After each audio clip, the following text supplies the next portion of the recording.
tous, bienvenue sur Free Matin, élection législative au Bénin. Demain jeudi, la session extraordinaire de nouveau ouverte par le président de l'institution à l'Assemblée nationale, le maître Adrien Roubedji, président du Parti du Renouveau démocratique, en lice également pour les prochaines élections législatives.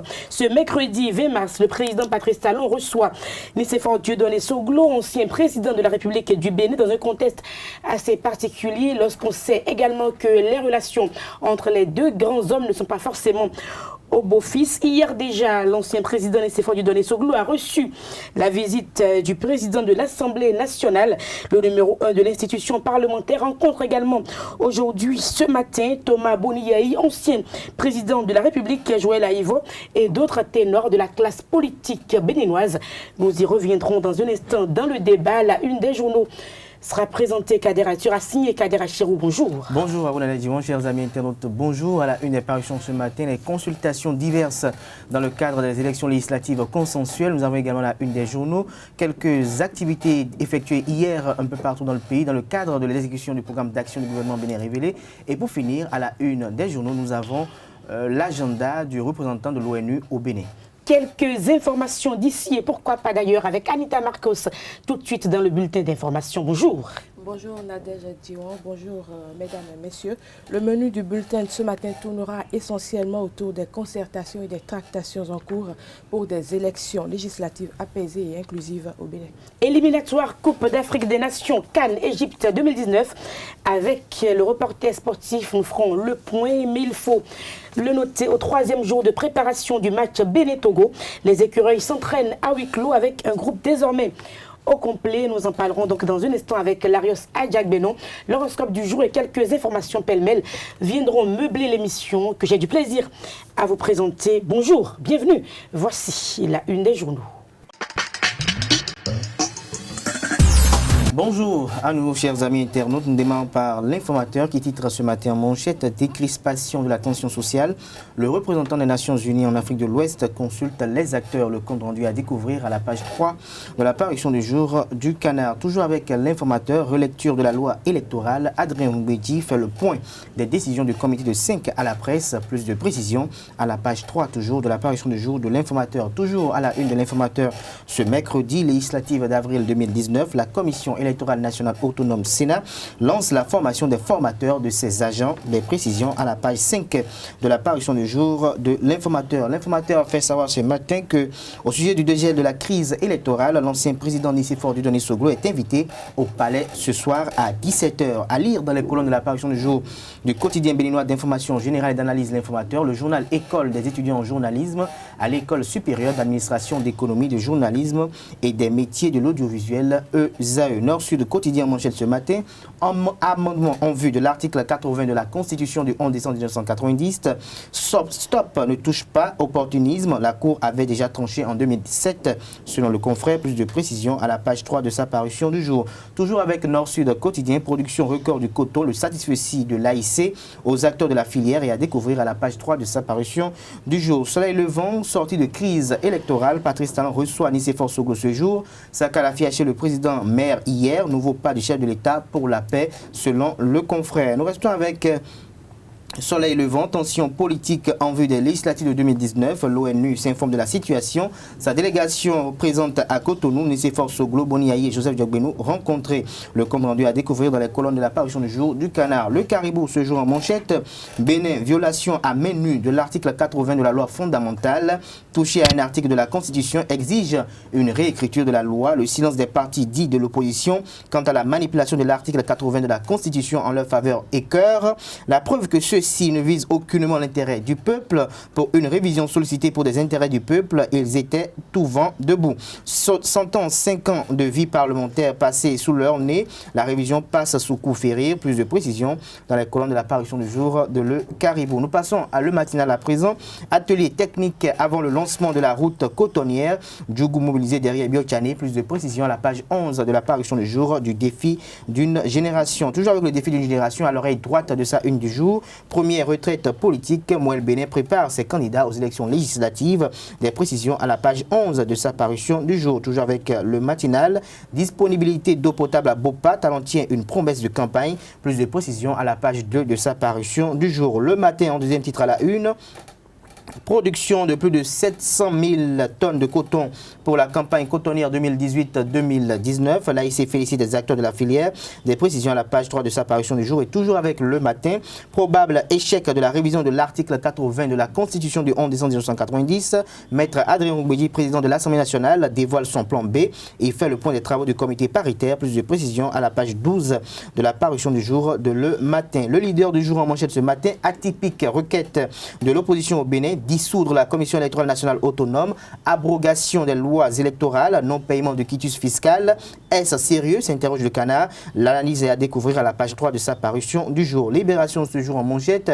Révision de la Constitution par les députés. La jurisprudence de 2007 défavorable. Impossible rallonge pour les députés. Nous restons avec Libération. Concertation au sommet de l'État pour juguler la crise préélectorale. Décisive rencontre entre Talon et Soglo. Ce jour, Matin Libre en manchette ce matin s'intéresse au prix du livre économique de la francophonie et fait savoir que Maître Moïse Kérékou est dans la cour des grands à Paris. Plus de précisions à la page 5 de sa parution du jour. Toujours avec le quotidien Matin Libre, législative au Bénin préoccupant. Après la CEDEAO, l'émissaire de Bouhari, l'ONU est là. Des précisions à la page 3 de sa parution du jour. L'autre quotidien en manchette ce matin, pour un large consensus sur les initiatives des lois dérogatoires. Maître Adrien Roubedi consulte les personnalités politiques du pays. Rencontre avec Boniaï ce jour à 8h précises. L'Afrique en marge, proposition du comité paritaire. L'opposition dit non à la révision. Adrien Roubedi reste dubitatif alors que la mouvance a un plan ambigu. Selon le confrère, plus de précisions à la page 3 de sa parution du jour. L'événement précis ce matin manchette. Proposition parlementaire pour sauver les législatives de 2019. Deux plans, modifier les lois et ou réviser la Constitution. Talon consulte l'ancien président Soglo. Probable prorogation du mandat des députés, révision de l'article 80 de la Constitution. Le président Roubedi dévoile tout à la presse et engage les pourparlers avec toute la classe politique. Les députés Guido Soumitokpe et Nourino Achadi s'y opposent. Un émissaire du secrétaire général de l'ONU échange avec Soglo, Yahi et la classe politique. Tout ceci à découvrir aux pages 2, 4, 5, 6 et 7 de la parution du jour de l'événement précis. En deuxième titre à la une de l'événement précis ce matin, construction d'infrastructures routières dans le Nord. Biotchane lance les réflexions sur le grand projet de la route du coton. Le Béninois libéré à présent, toujours atelier technique avant le lancement de la route cotonnière. Du coup gonflé à bloc derrière Biotchane. Le compte rendu à découvrir à la page 3 de sa parution du jour. Et toujours avec le Béninois libéré au sujet du programme d'action du gouvernement du président Patrice Talon Bénin révélé. Le Canard titre ce matin en manchette. Première émission obligataire inaugurale en euros dans l'histoire de l'Afrique. Wadaï lève 328 MDS CFA pour le PAG. Plus de précisions à la page 9 de la parution du jour du quotidien. Nous passons à le potentiel pour sortir de l'impasse électorale, une révision opportuniste de la Constitution agitée au Parlement. Les députés veulent proroger leur mandat. Retraite politique du parti Moël Bénin ce samedi 16 mars. Ayadi prépare ses troupes à l'assaut du Parlement. La Nation à présent, adduction d'eau potable à Bopa, promesse tenue par le président Patrice Talon. Plus de précisions à la page 10 de la parution du jour du Canard et arsenal juridique béninois. Plus de 1000 lois promulguées, mises en ligne. Plus de précisions à la page 16 de la parution du jour du quotidien national d'information. Et pour finir ce matin, les 4 vérités. Recherche de solutions à la crise électorale au Bénin. Les députés veulent réviser la Constitution. Maître Adrien Roubedi livre les conclusions des travaux. Il évoque un plan B en cas d'échec de la révision de la Constitution qui devrait rallonger le mandat des députés de 45 jours. Et ce jour à la Marina, Talon convie Soglo à un tête-à-tête. À l'instant, donc, la une des quotidiens parus aujourd'hui sur l'ensemble du territoire national. Nous passons au bulletin matinal d'information. L'information a fait le tour des réseaux sociaux dans la nuit du mardi 19 mars.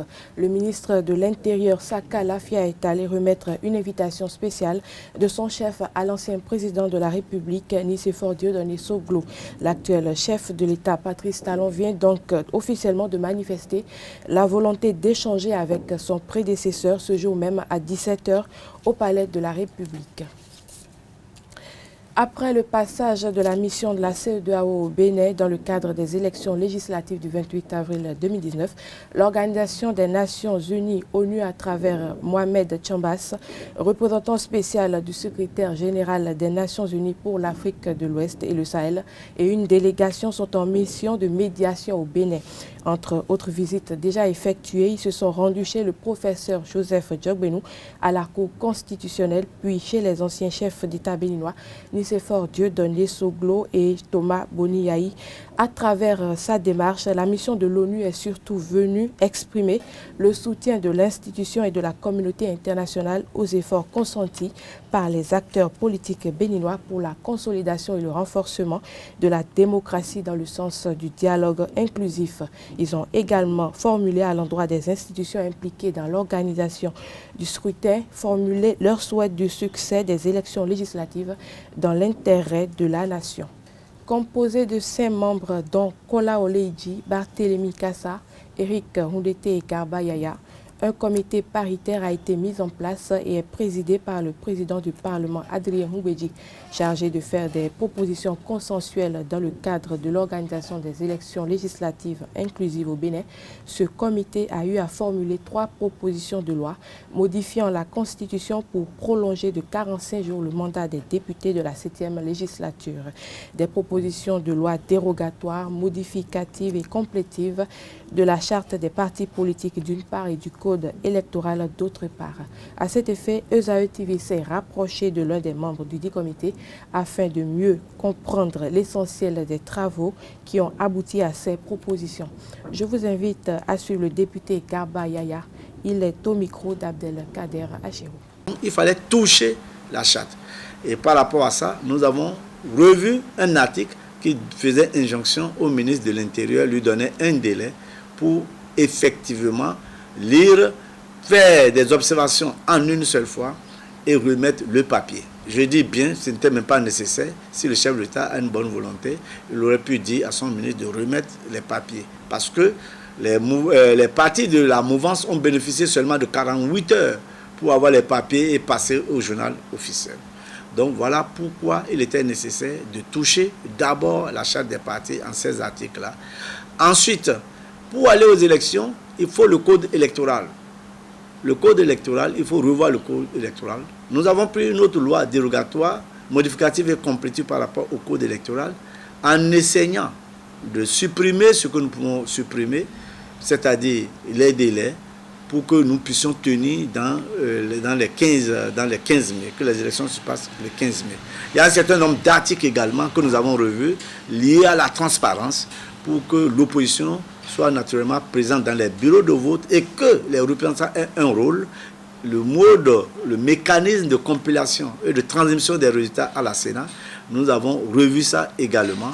Tout ça, je crois que c'est des avancées, mais on est resté bloqué par rapport à l'article 242 qui prévoit non seulement les 10%, mais qui prévoit également 249 millions à payer pour aller aux élections. Dans la sous-région, nulle part ailleurs, on ne dépasse 30 millions. Nulle part. Et on est passé de 8 millions 300 à 249 millions. Si nous voulons des élections inclusives, les petits partis, comment ils vont réunir cet argent? Donc c'est pour ça qu'il aurait été judicieux de supprimer cette enveloppe pour revenir à la loi 2013 et ramener la caution à 8300. Ça n'a pas été fait, mais nous continuerons de nous battre pour qu'il en soit ainsi. Et également, cet article a failli au niveau de son interprétation quant à la distribution des sièges. Là, la Sénat a tenté une interprétation, mais nous pensons que théoriquement, ce n'est pas à la Sénat de faire une interprétation d'une loi que nous avons votée.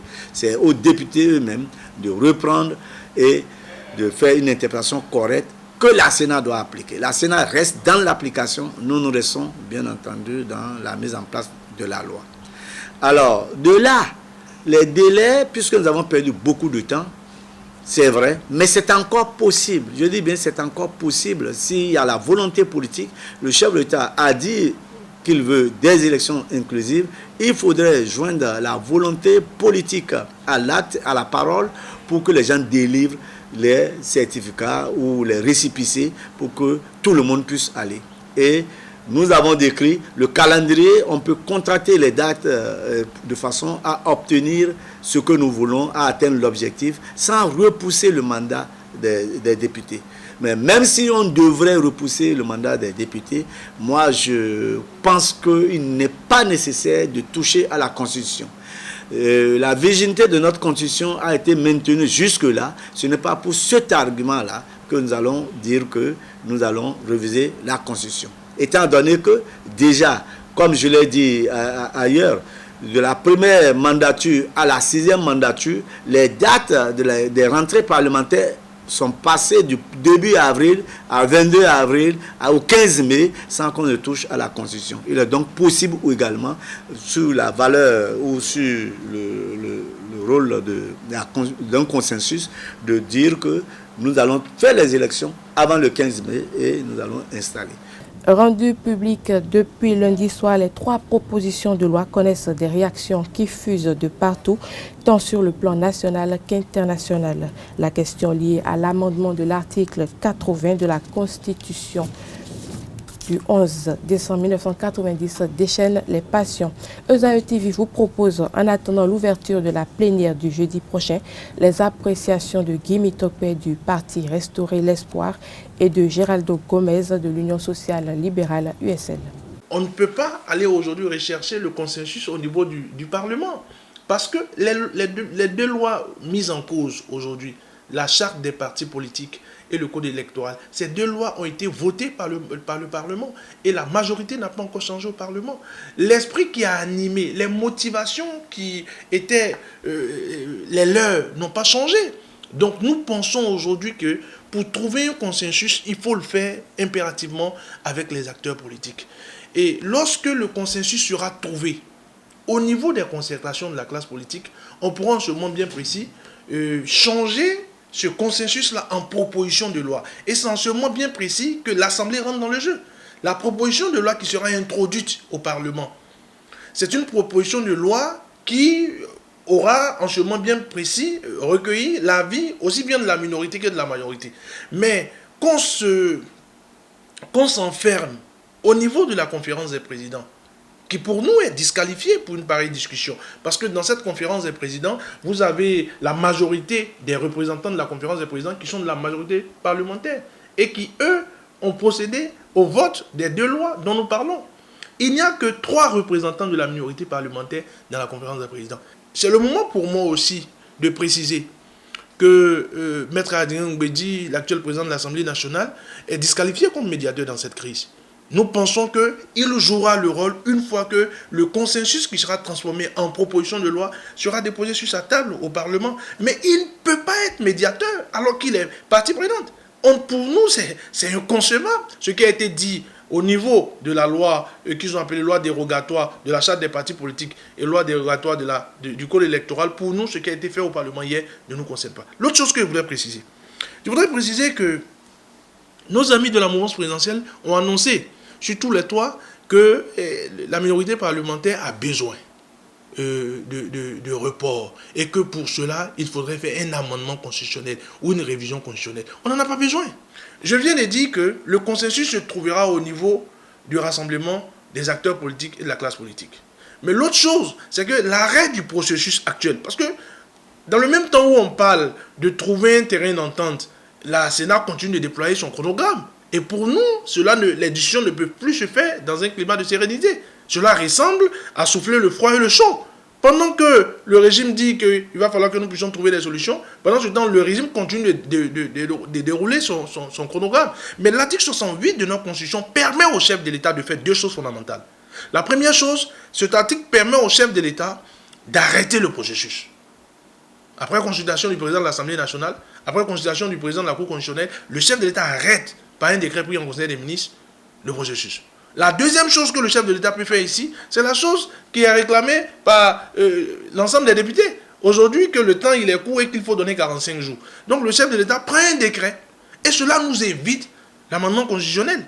Dès que le chef d'État prend un décret pour dire j'accorde 45 jours après avoir consulté le président de l'Assemblée nationale et le président de la Cour constitutionnelle, les 45 jours sont donnés par décret, on n'a plus besoin d'un amendement constitutionnel. Merci de nous donner l'occasion à l'USL d'opiner sur l'évolution des débats en cours au niveau du Parlement. L'USL tient à rappeler d'entrée de jeu que le processus tel qu'il a été lancé par le président de la République engageait d'abord les partis politiques à trouver en leur sein un consensus, et c'est ce consensus qui doit être proposé aux parlementaires pour le transformer en loi qui doit régir les élections législatives de 2019. Je pense que ce premier travail n'a pas été effectué comme cela devait l'être, et que le travail parlementaire a commencé avec un comité paritaire qui a fait des propositions qui sont aujourd'hui présentées à la commission des lois pour que le travail parlementaire puisse se poursuivre. Nous pensons qu'il y a toujours la possibilité et même une nécessité à ce que le consensus au niveau des partis politiques soit consacré avant d'aller un peu plus loin. La meilleure preuve, c'est qu'au niveau des partis de l'opposition, nous n'avons travaillé que sur la modification des 2 lois essentielles, à savoir la charte et le code électoral. Nous n'avons jamais évoqué en notre sein quelques modifications ou révisions de la Constitution. Ce n'est pas nécessaire, ce n'est pas indispensable pour aller au terme de ce que nous réclamons, c'est-à-dire des élections inclusives. Il n'est pas nécessaire de rallonger de façon indéfinie le mandat de l'actuelle législature. Nous pensons qu'il est possible, et d'ailleurs nous avons fait une proposition de calendrier qui tient dans les délais constitutionnels pour pouvoir nous mettre d'accord. Il est extrêmement facile d'aboutir à ce consensus-là s'il y a la bonne foi, s'il y a la bonne volonté au niveau de tous les parlementaires pour rester dans l'esprit exposé par le président de la République, si tant est que cet esprit est aussi très positif. Il ne s'agit pas d'un vote mécanique, classique à l'Assemblée où une loi vient et on la vote à la majorité. Nous sommes dans un cadre exceptionnel où normalement l'Assemblée n'a plus le pouvoir de toucher aux lois qui doivent régir les élections. Nous sommes à quelques jours. Le protocole de la CEDEAO interdit de toucher à ces lois à moins de 6 mois, mais autorise qu'on le fasse s'il y a consensus. Ça veut dire que le consensus doit précéder toute modification. Et donc à partir du moment où le consensus est obtenu au sein des partis politiques, les députés sont là juste pour porter, pour sublimer ce consensus-là, le valider. Donc attendons que le consensus soit réellement fait au niveau des partis politiques. Il ne s'agit pas d'envoyer des propositions de loi au niveau de la commission des lois qui va la présenter avec son rapport en plénière et on verra si à la majorité simple ou à la majorité qualifiée qu'on est en train de lire dans les propositions, telle loi ou telle autre serait adoptée ou pas. Non. Avant de refermer ce bulletin matinal, suivons à présent les réactions de l'Union démocratique pour un Bénin nouveau UDBN et du parti Force Kouri pour un Bénin émergent, respectivement représentés par Gildas Aïzanon et Garba Yaya. Souligner que le parti Union démocratique pour un Bénin nouveau partage le principe de l'organisation des élections inclusives apaisées. Mais en même temps que nous souhaitons que les élections soient inclusives, l'UDBN ne souhaite pas qu'on puisse jeter l'eau qui a servi à laver le bébé avec le bébé en même temps. Cela veut dire que la réforme du système partisan ne doit pas être totalement balayée du revers de la main quand il s'agira de toucher aux différentes lois. C'est justement pourquoi nous avons formulé des propositions donc, qui touchent à des amendements au niveau des 2 lois, mais avec comme point principal notre désir de voir la convocation du corps électoral maintenue, n'est-ce pas, au 28 avril 2019, pour partir du principe de manière globale. Pour aller un peu plus en détail sur les propositions de l'UDBN, elles s'articulent essentiellement autour des articles 242, 249, 45 et 46. Évidemment, l'article 242, nous pensons à l'UDBN qu'à l'occasion de ces amendements, il importe que les nouvelles lois modificatives puissent tenir compte de l'expression du suffrage, n'est-ce pas, et au niveau des circonscriptions électorales, qu'on respecte le choix des électeurs au niveau de chaque circonscription électorale. C'est très important pour nous, pour la préservation de la paix. Donc, au niveau de l'article 242. L'article 249, et vous auriez remarqué qu'il n'y a que le parti UDBN qui a fait cette observation. Nous avons souhaité qu'on puisse profiter de cette correction-là pour corriger une forme d'injustice vis-à-vis des jeunes, parce qu'il était dit au niveau de l'article 249 qu'il fallait pouvoir voter à partir de 18 ans, mais on n'est éligible qu'à 25 ans. Nous avons souhaité à l'UDBN qu'on puisse opérer une réduction et que déjà à 21 ans, les jeunes puissent être autorisés à être candidats. Ça, c'est une proposition formulée, je crois, seulement par le parti UDBN. Au niveau de l'article 45, nous avons souhaité que, évidemment, les délais puissent être raccourcis. On ne pourra plus déposer les listes de candidature 45 jours avant le démarrage officiel de la campagne, mais qu'on ramène cela à un maximum de 20 jours. Et au niveau de l'article 46, qu'on soit moins contraignant et qu'on permette aux partis politiques, n'est-ce pas, de pouvoir opérer à quelques corrections après le dépôt des listes à la Sénat, qu'on leur donne 72 heures pour se mettre à jour sur des questions de pièces ou de données manquantes. Même si la mandature devait glisser au-delà de 15 mai, on n'a pas besoin de toucher la Constitution. Qu'on me dise quelle Constitution nous avons touché pour que ça passe du début avril au 22 avril à la 4e législature. Et de la 4e législature à la 6e pour que ça passe au 15 mai. On n'a pas eu. Si nous devons tomber dans un vide juridique, on observe le vide juridique et on continue. On n'a pas besoin pour cela de réviser la Constitution. On n'a pas besoin. Oui, il y a des gens qui agissent un certain nombre d'articles de la Constitution qui portent des gemmes d'un danger. Lorsqu'on dit aller à l'article 168 pour permettre au chef de l'État de le faire, mais c'est extrêmement dangereux. Ça va être une jurisprudence très grave. Lorsque le chef de l'État va se baser sur cet article pour prolonger le mandat des députés, mais ça veut dire qu'il peut rester de là également pour prolonger le mandat de n'importe quelle institution de la République, y compris son propre mandat.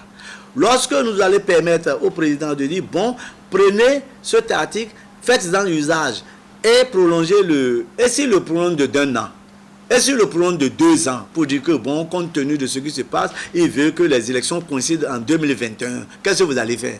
Donc c'est pour ça, il ne faut pas se glisser, il ne faut pas se hasarder à lui permettre de faire usage de l'article 168. Moi, je crois qu'il y a un certain nombre. Lorsque également, on va demander à la Cour de prendre une décision, c'est extrêmement dangereux, ça va être un précédent, parce que la Cour peut faire usage de ça pour, naturellement. Seul le consensus.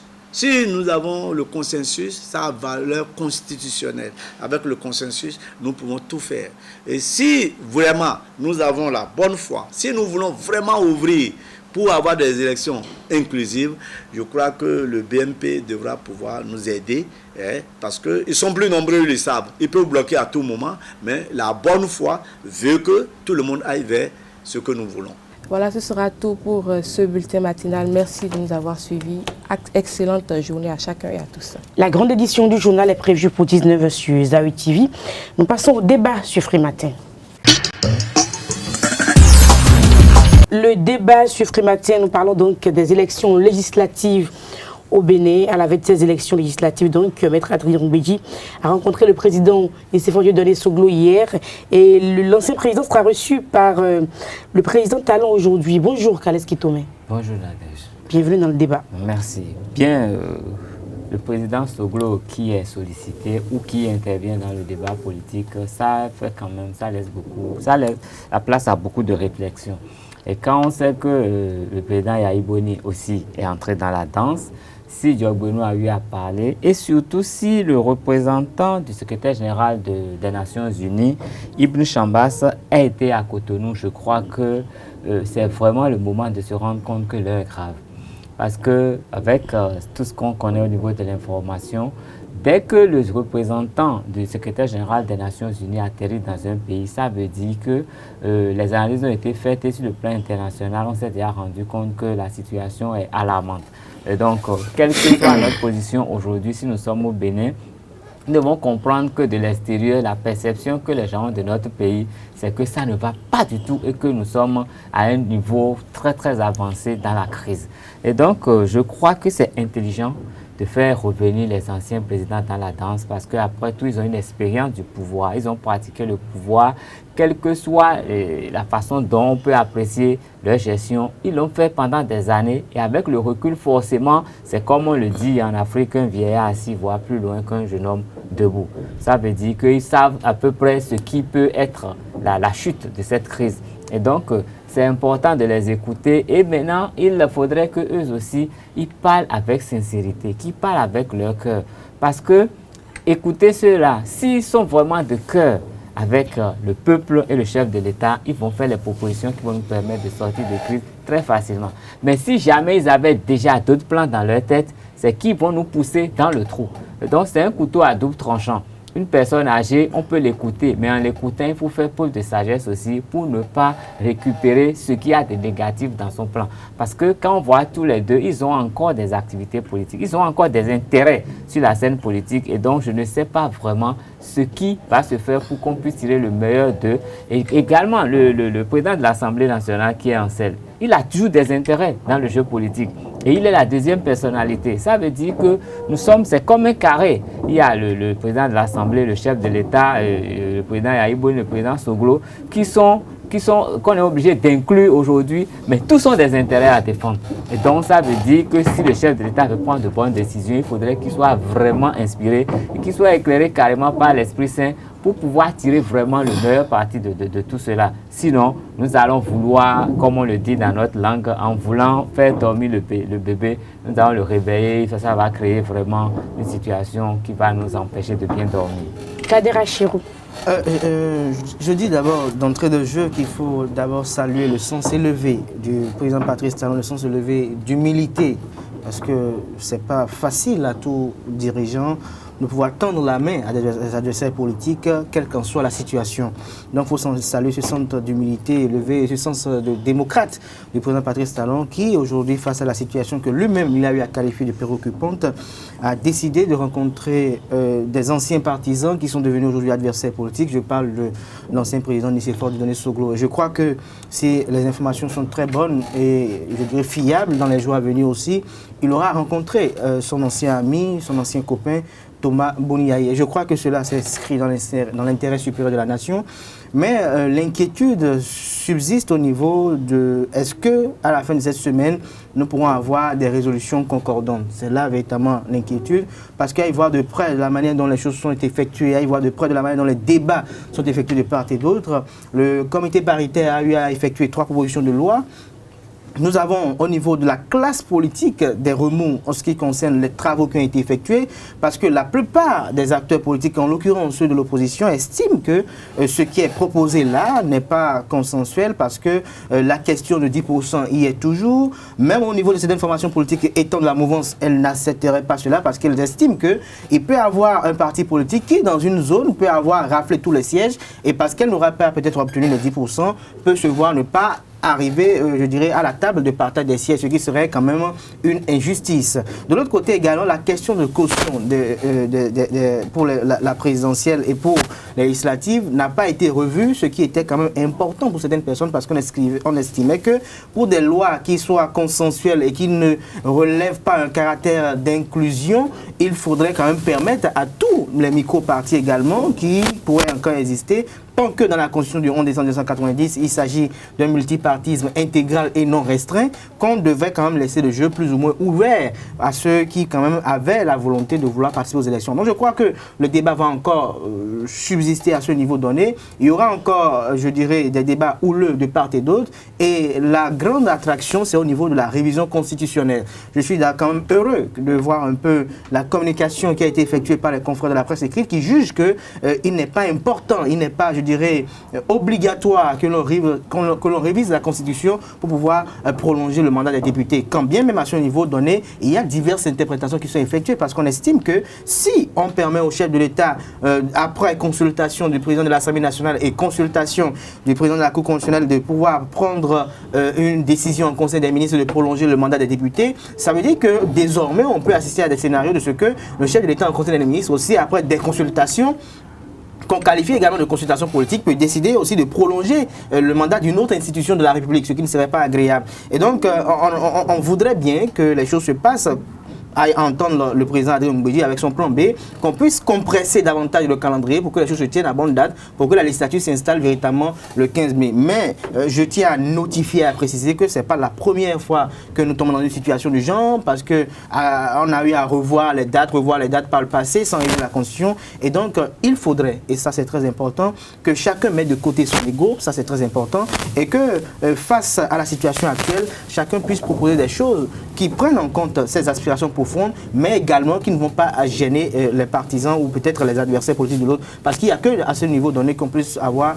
un consensus. Parce que n'oubliez pas que l'opposition reste campée dans sa position, estimant que la mouvance n'a fait aucune proposition, ils ne veulent pas faire. Mais je crois qu'il revient à l'opposition d'effectuer des propositions et que la mouvance, à travers sa majorité, va accompagner. Mais cela n'est pas, je dirais, le signe d'un quelconque échec des réformes. Mais je crois que c'est peut-être, ça reflète la mauvaise foi de certains acteurs politiques à ne pas vouloir respecter les textes de la République, quand bien même eux-mêmes ont appelé tout le temps les uns les autres à les respecter. Donc, en résumé, je dirais que je pense qu'à voir l'allure où les choses se passent actuellement, je ne suis pas très rassuré que demain, jeudi, et puisse avoir véritablement une résolution concluante avec ce que nous avons sur la table actuellement. Kales Kitome.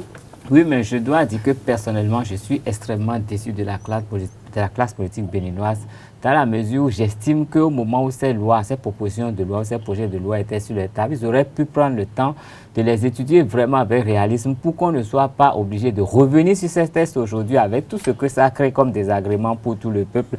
De même, ceux-là qui étaient absents le lundi, alors que la situation est une situation plutôt grave, je crois qu'ils n'ont pas fait preuve de patriotisme et j'estime que le peuple doit ouvrir les yeux vraiment pour éjecter tous ceux-là de la classe politique pour qu'on ait une nouvelle classe politique. Dans la mesure telle que ça se passe, nous aurons à peine 45 jours, on n'aura même pas le temps de choisir d'autres personnes. Nous serons obligés de faire un tri. Vous savez, quand vous avez un panier de grains qui a plein de grains pourris, à force de sélectionner, on laisse passer ceux qui sont un peu moins pourris que les autres. Ça veut dire que ce n'est pas pour demain que les choses vont changer, mais j'espère qu'avec le temps, d'autres personnes viendront, ou bien quand ils vont revenir à l'Assemblée, ils vont savoir vraiment agir dans l'intérêt national de la nation. Parce que dans l'intérêt supérieur de la nation. Parce que tel qu'ils le font maintenant, là, vraiment. Kales Kitome, Kader Achirou, c'était le débat sur Free Matin. Je ne le permets pas. On reviendra sur les questions de législative, certainement demain sur Free Matin. Je me permets de faire la virgule culturelle pour rappeler que Serge Logoudou n'est plus présentateur de Béné Cadence. Il a même participé. Il était aux côtés donc, des témoignages qui étaient rendus à Stan Toron à son décès. Donc Serge Logoudou a rendu l'âme hier. C'est bien ça, Kales Kitome? Tout à fait. Alors qu'il est en train de préparer l'édition 2019 du Festival de voix de femmes, festin vocal qui aura lieu dans quelques semaines. Il est en pleine préparation. Et sur sa page, vous avez quelques témoignages de Isaac Olou, par exemple, qui dit être très attristé donc, en apprenant la disparition de Serge Logoudou, journaliste, manager du groupe Teriba et grand animateur sur Atlantique FM. Il est, comme le disait Kales Kitome, promoteur du festival Festin Vocal que j'ai eu le plaisir de voir dans le studio, moi, Nadège Diwan, il y a de cela quelques mois, ici même à Usawi TV. Nous avons également le témoignage de Elpidio de Souza, qui donc témoigne de l'homme, Serge Logoudou, de la célèbre émission Béné Cadence, super manager donc, du groupe Teriba, qui a rendu l'âme, qui nous a faussé compagnie. Ils disent tout le respect pour ce grand homme. Il y a également Master T, qui a laissé un témoignage sur l'homme. Toutes nos condoléances à la presse béninoise, aux amis journalistes, aux confrères journalistes culturels, mais aussi et surtout au groupe Teriba et à toutes les personnes, le comité d'organisation du festival donc Voice qu'il a initié il y a de cela quelques années. Merci donc de rendre témoignage à Serge Logoudou, que nous respectons beaucoup dans notre métier ici sur Usawi TV. Nous passons à l'horoscope du jour et puis au sport. Les sports dans un instant sur Free Matin. Nous parlons donc des écureuils qui s'entraînent à huis clos avec un groupe désormais au complet. Bonjour Larios Adjagbenon. Oui, bonjour Nadège. Vous êtes déjà installé. L'horoscope du jour, bonjour. Bonjour Nadège. La règle d'or de la conduite est la tolérance mutuelle. Amis internautes, bonjour. Chez vous les amis béliers, aujourd'hui vous pourriez vous distinguer dans votre profession si vous exercez un métier relatif à la communication. Vous ferez certainement un malheur sous l'impulsion de Jupiter. Votre notoriété et votre prestige grimperont à flèche. Pour ceux qui sont les amis taureaux, vu la conjoncture actuel, chers amis taureaux, vous aurez sans doute des efforts à fournir pour vous adapter à de nouveaux changements dans votre travail. Vous modifierez vos objectifs, faites donc preuve de souplesse. Gémeaux, vous devrez compter sur l'impulsion restrictive de Pluton qui freinera vos progrès dans le travail. Ainsi, le plus sage sera de faire contre mauvaise fortune en bon cœur. Si vous aimez les sciences occultes, si vous vous intéressez à mi-cancer, ce sera bien le moment de vous y mettre.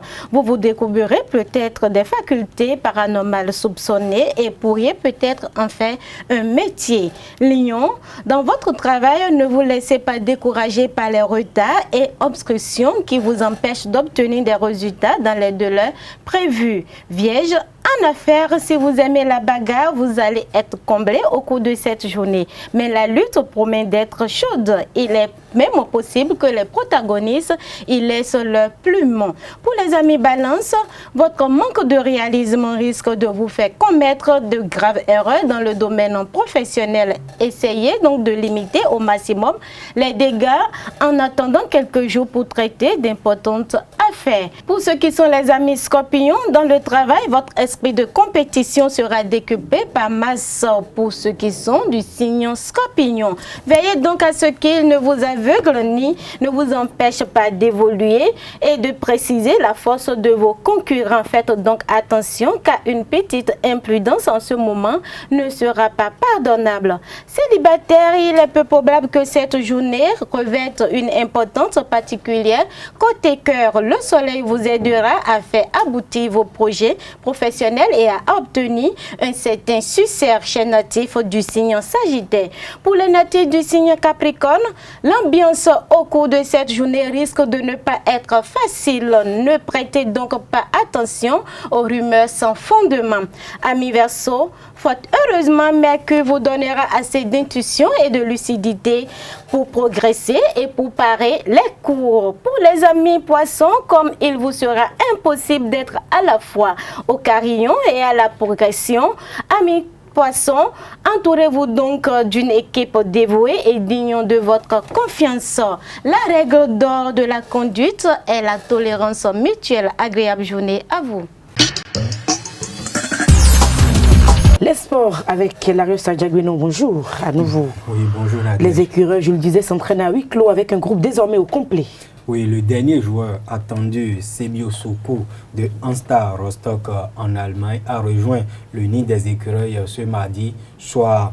Et il faut simplement dire que c'est avec un groupe désormais au grand complet, à l'exception de Fabien Fanol, le gardien de but blessé aux adducteurs, que le sélectionneur Michel Dussuyer va entamer la mise en place tactique et les différentes stratégies de son équipe pour vaincre les Togolais, le voisin Togolais, le dimanche prochain au stade général Mathieu Kérékou de Cotonou.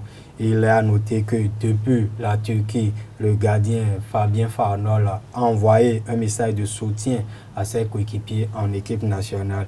Il est notamment de cœur avec les membres du staff technique, tout le peuple béninois ainsi que ses coéquipiers. Il a confiance en ces derniers pour passer le tour de ces Togolais qui se préparent âprement pour cette rencontre. La deuxième séance s'est portée hier sur le jeu, notamment dans les 30 dernières minutes, dans les 30 derniers mètres. Oui, effectivement, les écureuils ont travaillé l'animation offensive dans les 30 derniers mètres ainsi que le comportement défensif lors de cette deuxième séance d'entraînement ouverte au public hier au stade général Mathieu Kérékou de Cotonou. La séance est achevée par une opposition entre les joueurs regroupés en équipe de 10 et il faut dire simplement que Michel Dussuyer, si aujourd'hui, loin des regards des supporters et des hommes de médias, il va entamer les différentes stratégies et la mise en place de l'équipe, il a déjà donné quelques idées aux spectateurs qui ont suivi cette séance hier. Mais à 90 minutes d'une éventuelle qualification à la phase finale de la Coupe d'Afrique des Nations Égypte 2019, peut-on occulter la désillusion malienne? C'était le 4 septembre 2016 au stade du 26 mars de Bamako, où l'équipe nationale était à 2 buts près d'une 4e qualification à une phase finale de la Coupe d'Afrique des Nations, mais au finish, les écureuils ont perdu 2 buts contre 5, et ce qui a profité aux voisins togolais depuis Lomé, qui ont fait l'essentiel devant leurs adversaires, qu'ils ont balayé d'ailleurs 5 buts à 0 et qui ont obtenu ce dernier ticket au détriment des écureuils. La question a été posée à Jordan Adeoti, le capitaine de l'AJ Auxerre, et il ne se focalise pas sur cette rencontre, mais il revient également sur l'absence de Fabien Farnold dans les buts. Il a confiance en Saturin Alagwe, gardien de Chamois Niortais en Ligue 2, où les deux écureuils se rencontrent habituellement. Nous allons suivre ces propos en conférence de presse d'après entraînement. Je pense qu'il ne faut pas penser à ce match, c'est une confrontation différente. On sera à domicile, on rencontre le Togo, donc voilà, pour avancer, il faut bien sûr se rappeler nos erreurs, mais pas rester focalisé dessus et penser à ce qu'on a fait de bien jusqu'ici, notamment à domicile. On a gagné la Gambie, on a gagné la grande équipe d'Algérie, et ça serait dommage de ne pas pouvoir gagner le Togo pour aller en Égypte. C'est un des matchs pour beaucoup d'entre nous, peut-être un des plus importants de notre carrière. C'est l'occasion de revoir le Bénin à la CAN. Ça fait 9 ans maintenant que ce n'est pas arrivé. C'est une longue attente pour le pays, c'est une longue attente pour nous. Et voilà, c'est une grosse occasion dimanche à domicile de se rendre à ce grand rendez-vous. Donc j'espère vraiment qu'on va répondre présent et qu'on va pouvoir être du voyage en Égypte, parce que c'est une grande compétition et on a tous envie de la faire. A priori, ce sera compliqué pour Fabien de répondre présent. Il est blessé. Mais voilà, moi je suis dans le championnat Ligue 2, je suis Saturnin Alagbe tous les week-ends. Et même si Fabien n'est pas présent pour ce match, je ne m'inquiète pas, parce que je sais que derrière il y a un très bon gardien qui prend la relève. L'attitude doit être la même que d'habitude pour tout le monde. Il faut avoir de l'ambition, de la détermination. Et même s'il manque des cadres, ils nous ont montré l'exemple pendant longtemps pour qu'on s'en rappelle et qu'on puisse à notre tour jouer ce rôle de cadre auprès des plus jeunes. Et voilà, mais je vais rester le joueur que je suis, la personne que je suis. Et voilà, j'ai un peu plus d'expérience maintenant. Donc j'espère que ça va nous servir pour ce grand rendez-vous. Honnêtement, je ne regarde pas les médias togolais. Je reste concentré sur nous, sur notre équipe. Que Claude Leroy dise qu'il vient ici pour se qualifier, c'est logique. S'il gagne, il se qualifie, donc ça sera leur ambition. Nous, on sait qu'ils ont cette ambition de venir gagner ici, c'est normal. Nous, de notre côté, on a l'ambition aussi de gagner à domicile ou tout de moins de ne pas perdre pour aller en Égypte. Et voilà, nous, on se concentre que sur ça. Ce que dit Claude Leroy, honnêtement, on s'en fiche un peu, mais vu ce que vous me dites, ça me paraît logique qu'il dise ça. De leur côté, les éperviers ont poursuivi également la préparation du match au stade municipal de Lomé. Oui, les éperviers également ont basé leur séance d'entraînement, la deuxième de la semaine, sur le jeu. Et au terme de cette séance d'entraînement, le revenant entre griffes, Alessi Romao, s'est prêté aux questions de la presse togolaise. Et suivons l'élément réalisé par la Fédération togolaise de football.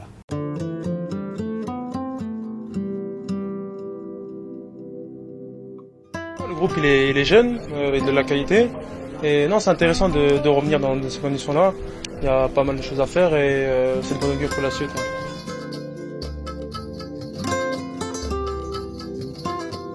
On sait que ça va être un match difficile parce que c'est un match de qualif.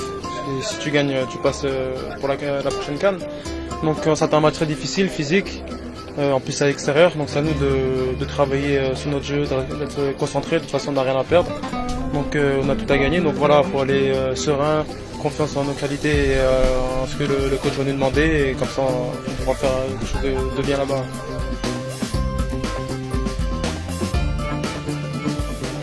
Content de revenir en sélection, j'espère qu'ils sont contents aussi, qu'on a besoin d'eux à Cotonou pour le match de dimanche, très important. Donc voilà, qui nous tiennent jusqu'au bout et comme ça on pourra faire quelque chose de grand tous ensemble.